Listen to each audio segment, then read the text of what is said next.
Assalamualaikum warahmatullahi wabarakatuh. Kami dari kelompok 6 akan membahas materi dari pengantar pendidikan kejuruan yang bertemakan interkoneksi pendidikan kejuruan dengan dunia kerja.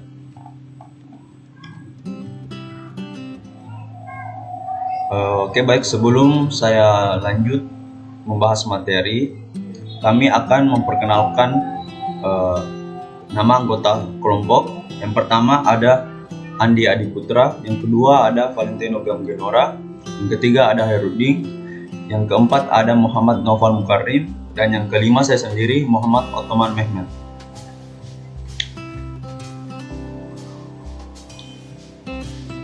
Lanjut. Yang pertama, definisi.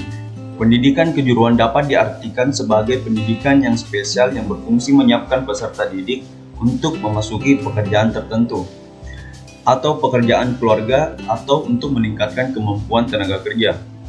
Pendidikan kejuruan mencakup pengetahuan khusus, pengetahuan praktis atau fungsional, pemberian skill atau keterampilan, kemampuan reproduktif, keterampilan fisik, dan penyiapan bekerja. Esensi dari pendidikan kejuruan adalah mengajarkan kebiasaan berpikir dan bekerja melalui pelatihan yang berulang-ulang. Terdapat 3 kebiasaan yang harus diajarkan, yaitu yang pertama ada kebiasaan beradaptasi dengan lingkungan kerja, yang kedua ada kebiasaan dalam proses pelaksanaan kerja, dan yang ketiga ada kebiasaan berpikir dalam pekerjaan, dalam pekerjaan. Hubungan antara lembaga pendidikan kejuruan dengan dunia kerja merupakan masalah kunci dalam perkembangan sumber daya manusia, terutama di negara yang sedang berkembang seperti Indonesia saat ini. Dunia kerja baik jasa maupun produksi membutuhkan tenaga-tenaga terampil, terdidik, dan terlatih. Namun, di satu sisi, lembaga pendidikan teknologi dan kejuruan tidak berada dekat dengan dunia kerja. Pengalaman kerja di dunia usaha dan industri merupakan proses pembelajaran bagi siswa maupun mahasiswa untuk memperoleh keahlian, karena di lembaga pendidikan kompetensi utama yang dipelajari lebih bersifat dasar dan umum. Sementara di dunia kerja mereka memperoleh keadaan nyata kehidupan dunia kerja. Yang membentuk potensi yang relevan antara pengalaman pelajar yang diperoleh di lembaga pendidikan kejuruan dengan pengalaman belajar di dunia kerja. Inilah prinsip-prinsip pendidikan kejuruan. Prinsip pendidikan kejuruan didefinisikan sebagai generalisasi untuk menyiapkan dan pelayanan arahan untuk program dan konstruksi kurikulum, evaluasi seleksi praktik instruksional, dan kebijakan pembangunan. Dengan kata lain, para praktisi pendidikan kejuruan dapat merencanakan atau membuat program dan kurikulum pendidikan, evaluasi dan proses pembelajaran maupun kebijaksanaan lain yang dikembangkan berdasarkan kepentingan dan perkembangan zaman atau iptek.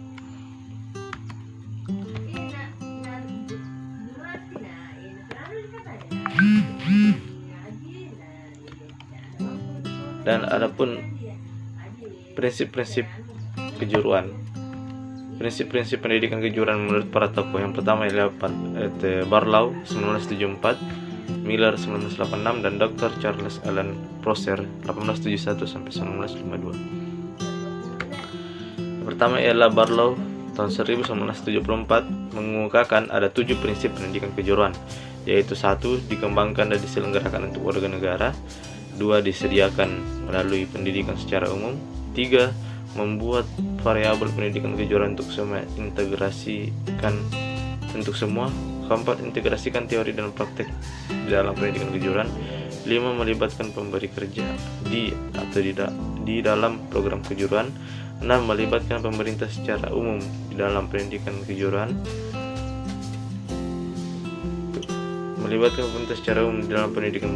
di dalam area penetapan standar yang diinginkan, dan pemerintah menyediakan dana untuk program. Yang ketujuh, menyediakan penguasaan belajar atau master learning dengan instruksi secara individu. Kemudian Miller tahun 1986. Yang pertama, bimbingan merupakan komponen pendidikan kejuruan yang penting. Kedua, belajar seumur hidup dipromosikan melalui pendidikan kejuruan. Nomor 3, kebutuhan masyarakat dicerminkan oleh program pendidikan kejuruan. Keempat, pendidikan kejuruan terbuka bagi semua. Dan kelima, penempatan di dalam langkah berikutnya adalah suatu tanggung jawab pendidikan kejuruan. Keenam, perbedaan peran pendidikan jenis kelamin dipromosikan melalui pendidikan kejuruan. 7. Individu dengan kebutuhan khusus dilayani pendidikan kejuruan. Kedelapan, organisasi siswa adalah suatu corak pendidikan kejuruan integral.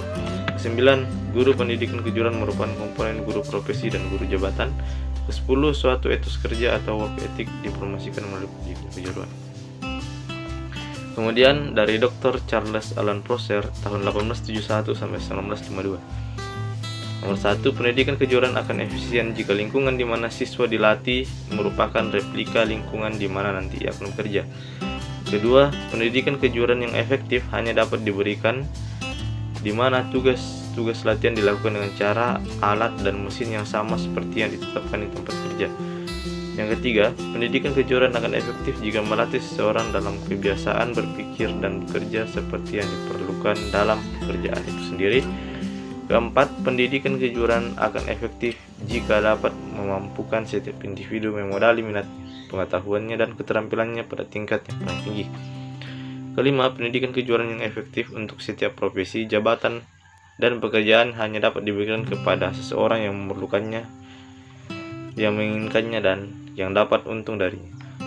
Keenam, pendidikan kejuruan akan efektif jika pengalaman latihan untuk membentuk kebiasaan kerja dan kebiasaan berpikir yang benar diulang-ulang sehingga sesuai seperti yang diperlukan dalam pekerjaannya nantinya. 7. Pendidikan kejuruan akan efektif jika gurunya telah mempunyai pengalaman yang sukses dalam penerapan keterampilan dan pengetahuan pada operasi dan proses kerja yang akan dilakukan. Kemudian, kedelapan, pada setiap jabatan ada kemampuan minimum yang harus dipunyai oleh seseorang agar dia tetap dapat bekerja pada jabatan tersebut. Kesembilan, pendidikan kejuruan harus memperhatikan permintaan pasar. 10. Proses pembinaan kebiasaan yang efektif pada siswa akan tercapai jika perhatian diberikan pada pekerjaan yang nyata atau pengalaman syarat nilai. 11. Sumber yang dapat dipercaya untuk mengetahui isi pelatihan pada suatu okupasi tertentu adalah dari pengalaman para ahli okupasi tersebut. Ke-12, setiap pekerjaan mempunyai ciri-ciri isi atau body of content yang berbeda-beda antara satu dengan lainnya.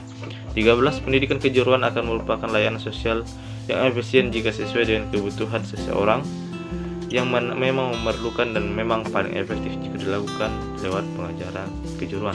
Ke-14, pendidikan kejuruan akan efisien jika metode pengajaran yang digunakan dan hubungan pribadi dengan peserta didik mempertimbangkan sifat-sifat peserta didik tersebut. Ke-15, administrasi pendidikan kejuruan akan efisien jika luas. Dan yang terakhir, pendidikan kejuruan memerlukan biaya tertentu, dan jika tidak terpenuhi maka pendidikan kejuruan. Yang ketiga yaitu keterkaitan antara pendidikan kejuruan dan dunia kerja. Seperti yang kita ketahui, pendidikan vokasi adalah pendidikan tinggi untuk menunjang pada penguasaan keahlian di bidang tertentu. Hal ini sangat penting dan dibutuhkan dalam mempersiapkan peserta didik dalam dunia kerja, dan hal ini juga membuka peluang untuk mendapatkan lapangan kerja maupun membuka lapangan kerja yang lebih banyak. Dengan demikian, berkembangnya teknologi begitu pula berkembangnya dunia kerja. Pada saat ini, dunia kerja sudah tumbuh dan bekerja dengan sangat pesat hingga saat ini. Selain itu, hubungan antara dunia kerja dengan lembaga pendidikan merupakan hal yang kompleks dan saling mempengaruhi. Hal ini dikarenakan hubungan antar dunia kerja dan lembaga pendidikan merupakan kunci dari pengembangan sumber daya manusia, dikarenakan dunia kerja membutuhkan tenaga-tenaga yang ahli dan berkualitas, apalagi di negara berkembang seperti di Indonesia. Selain itu juga, dengan menerapkan pembelajaran berbasis kerja atau work-based learning juga dapat membuat para peserta didik mempelajari tentang dunia kerja dan juga untuk mendapatkan pengalaman kerja atau work experience dan juga work-based learning. Ini penting karena menawarkan strategi pengembangan sumber daya yang lebih baik dan berkualitas. Dan itu adalah beberapa tugas untuk meningkatkan skill peserta didik. Yang pertama yaitu adalah task skill, yaitu kemampuan untuk menyelesaikan tugas-tugas dalam bidangnya. Yang kedua, task management skill, yaitu mampu mengelola berbagai tugas dalam bidangnya. Yang ketiga, work environment skill, yaitu mampu menyelesaikan berbagai masalah yang muncul sesuai dengan tugas. Yang keempat yaitu work-based learning skill, yaitu mampu belajar dengan cepat dalam menyelesaikan tugasnya. Yang kelima, work relationship, skill yaitu adalah mampu menjaga keseimbangan suasana kerja, dan yang keenam yaitu adalah social and political context, yaitu mempunyai wawasan dan konteks sosial dan politik. Selanjutnya yaitu adalah beberapa manfaat dari pembelajaran basis kerja bagi peserta didik. Yang pertama, meningkatkan motivasi. Yang kedua, mengembangkan tanggung jawab dan kematangan dengan penguatan sumber daya manusia, keterampilan menyelesaikan masalah, kepercayaan diri, dan disiplin diri. Yang ketiga, memberikan kesempatan untuk mengembangkan pilihan okupasi dalam pembuatan pendidikan dan pelatihan jangka panjang atau intervensi masa depan. Yang keempat, menawarkan perancangan organisasi pelatihan dalam pekerjaan dan kondisi bisnis aktual. Yang kelima yaitu mengembangkan keterampilan human relation melalui interaksi personal dalam setting pekerjaan. Selanjutnya yaitu adalah beberapa manfaat pembelajaran basis kerja bagi dunia industri. Yang pertama itu memperoleh calon pekerja yang lebih baik. Yang kedua, mengurangi biaya pelatihan. Yang tiga, memiliki fungsi screening atau seleksi pekerja bersama sekolah. Yang keempat, memberikan kesempatan untuk menilai pekerja sebelum diputuskan untuk dipekerjakan sebagai tenaga kerja penuh. Dan yang kelima yaitu adalah mempersiapkan pekerja dengan rekam kehadiran yang lebih baik. Dan selanjutnya yang terakhir yaitu beberapa manfaat pembelajaran basis kerja yang bermanfaat bagi sekolah. Yang pertama, meningkatkan hubungan dan jaringan kerja dengan dunia usaha atau industri. Yang kedua, mengembangkan kemitraan di antara sekolah dengan komunitas. Yang ketiga, membuat kurikulum yang relevan dengan memperluas pengalaman di kelas dengan diintegrasikan antara teori dan praktik. Yang keempat, guru memperoleh informasi yang lebih baik dan peduli terhadap kecenderungan mutakhir dari dunia usaha atau industri. Dan yang terakhir yaitu membangun relasi publik yang positif sehingga reputasi sekolah meningkat dan menarik para peserta didik baru. 4. Permasalahan antara dunia kerja dan pendidikan kejuruan. 1. Tenaga pendidik belum sepenuhnya bisa beradaptasi dengan pesatnya perkembangan teknologi. Saat ini, dalam pendidikan kejuruan, masih banyak tenaga pendidik yang belum sepenuhnya menguasai teknologi-teknologi termutakhir pada bidangnya. Sehingga, dalam proses pembelajaran, peserta didik tidak sepenuhnya memperoleh ilmu mengenai teknologi-teknologi termutakhir yang akan sangat berpengaruh ke depannya dalam dunia kerjanya nanti. Hal ini menjadi tantangan tersendiri untuk para pengajar karena harus menguasai sepenuhnya teknologi tersebut. 2. Melimpahnya lapangan pekerjaan baru, namun masih banyak pengangguran. Saat ini lapangan kerja sangat banyak, namun masih banyak pengangguran. Hal ini terjadi karena dalam persyaratan penerimaan tenaga kerja terdapat persyaratan skill akan penguasaan teknologi-teknologi termutakhir. Namun, masih banyak lulusan dari sekolah kejuruan belum mempunyai kriteria skill tersebut sehingga angka pengangguran masih banyak. 3. Robot-robot mulai mengambil alih pekerjaan. Saat ini perkembangan teknologi sangatlah pesat. Teknologi-teknologi yang diciptakan sangatlah maju, namun kesiapan sumber daya manusia sangatlah kurang. Bahkan, banyak pekerja dari lulusan sekolah kejuruan tidak mampu beradaptasi dengan cepat, sehingga membuat mereka tidak dapat bekerja dengan efisien.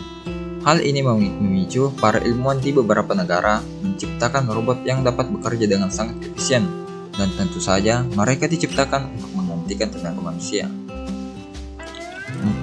Kurangnya kesiapan bersaing dalam dunia kerja.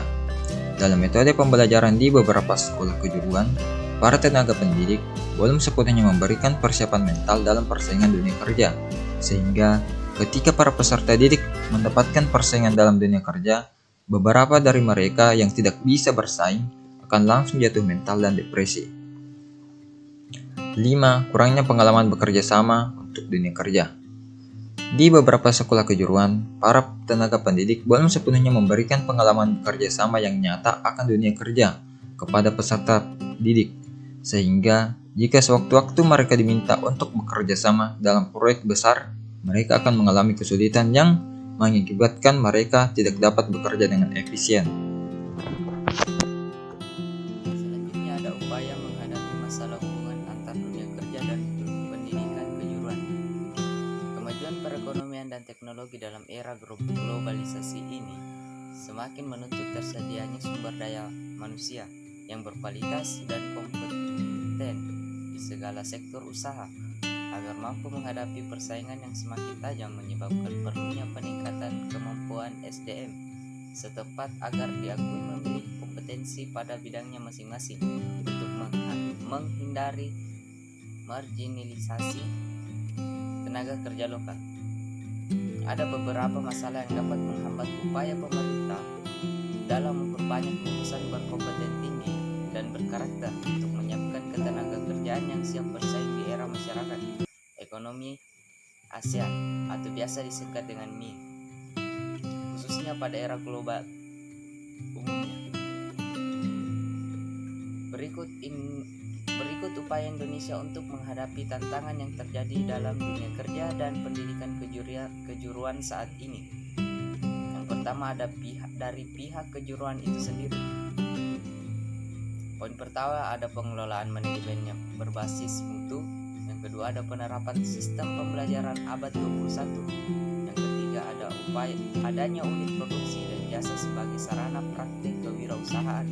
Yang keempat ada standarisasi sistem pendidikan dan pelatihan. Yang kelima ada terjadinya sinergi dan kerjasama atau link and match yang baik.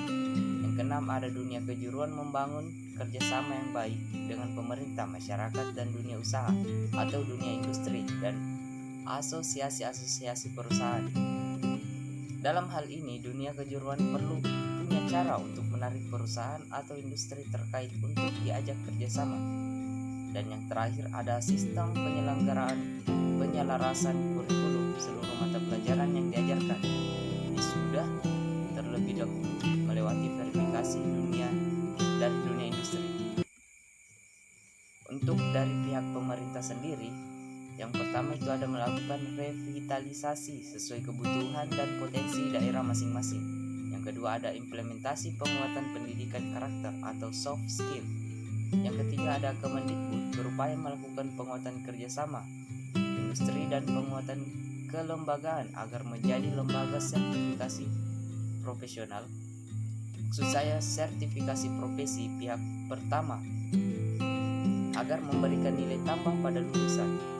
Yang keempat ada penyelarasan kurikulum dengan SKKNI. Yang kelima ada verifikasi kurikulum.